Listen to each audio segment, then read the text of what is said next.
You hear about the, these corporations and these investors, and the problem we've got is both the corporate side and the investor side, obviously the political side.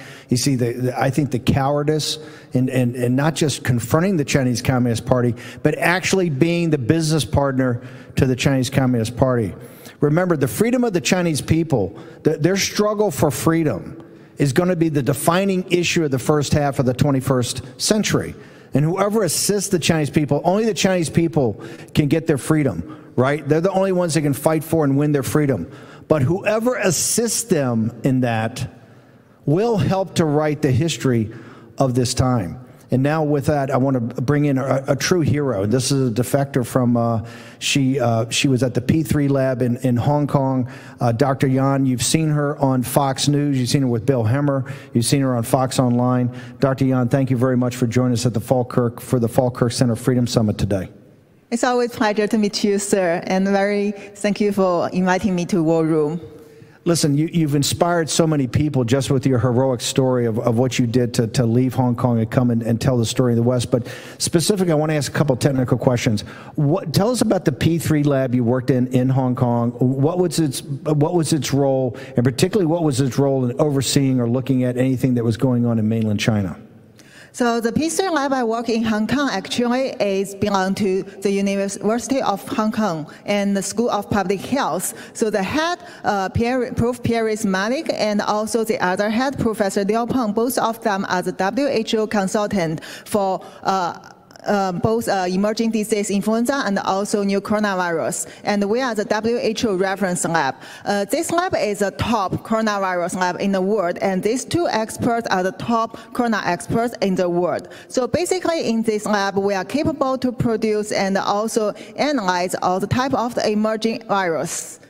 The reason this lab is so important, and the reason it's the correspondent lab to the WHO, SARS that happened in the early part of the 21st century had such potential to destroy China that's what this was set up. And Dr. Gabriel Jung, we talked about him. He's the epidemiologist associated with it. This is one of the most prominent locations in the world for doing this, and it's the reason the WHO. The reason we're laying this out, the mainstream media now wants to kind of totally distance themselves from the WHO. So tell us your story. You really are saying that the CCP, the Chinese Communist Party, and whether it's the Beijing CDC, the entire chain of command knew about the outbreak of this virus in Wuhan and Hubei much earlier than they let on, that they knew about it actually in late December, early January. Explain that. Okay, actually, since the end of December, 31 December 2019, my supervisor, Prof. Liu Peng, assigned me to do some secret investigation about the unknown pneumonia happened in Wuhan. He clearly told me face-to-face that there is unknown pneumonia happened in Wuhan, and it is caused by some SARS-like virus. And we want to know more information.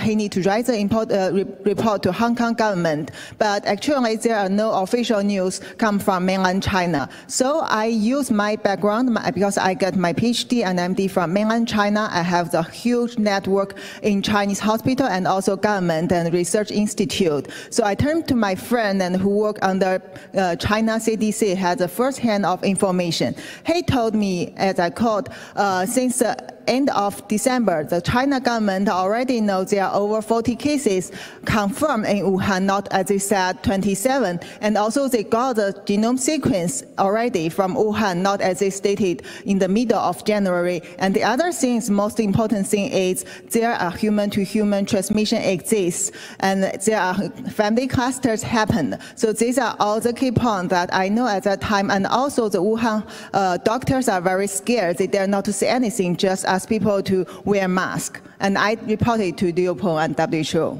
Okay, I just want to make sure we break this down for a second. During this time, people got to remember, I think it was January 14th and 15th, Li He and a delegation of the senior cadre of the Chinese Communist Party was right down the street in the White House, in the East Room, shaking the hand of the President of the United States and signing the first phase of the China deal.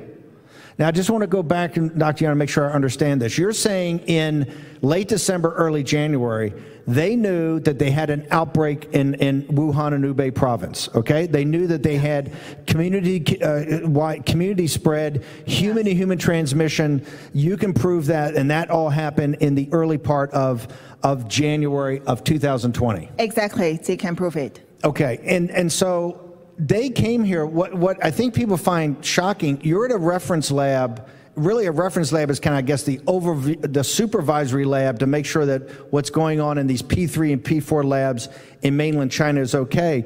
But on January 12th, the WHO puts out a press release and says, after consultation with senior medical officials from mainland China, the CCP, there's no community spread, there's no human-to-human transmission.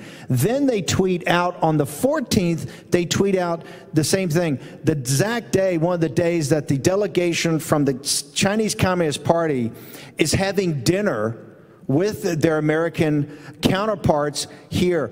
So was the WHO, did you guys in Hong Kong not get them the right information? Were they lying? Was the CCP lying to them? How did the WHO put out those two proclamations basically publicly when you're saying this was all known 2 weeks or 3 weeks beforehand?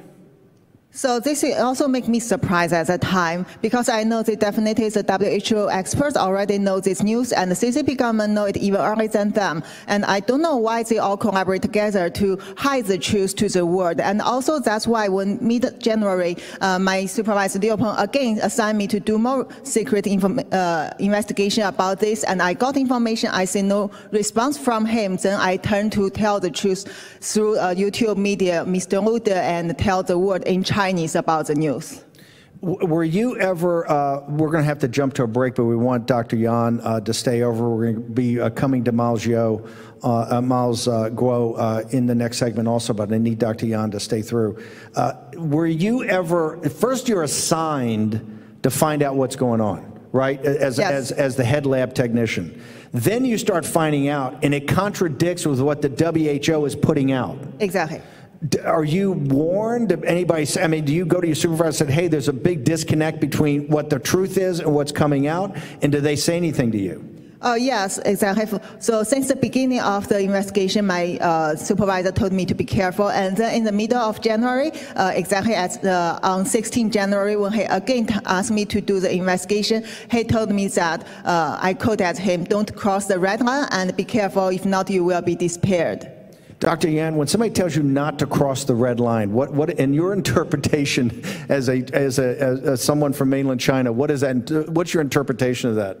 Okay, briefly, let me introduce what is a red line. Actually, there is no visible line. It is in our mind, and it is up to how you understand our CCP policy. And whatever they don't like you to talk or don't want you to touch, it is a red line. And somehow, you sometimes don't know you already go across it, and you get punished, as we know Dr. Li Wenliang.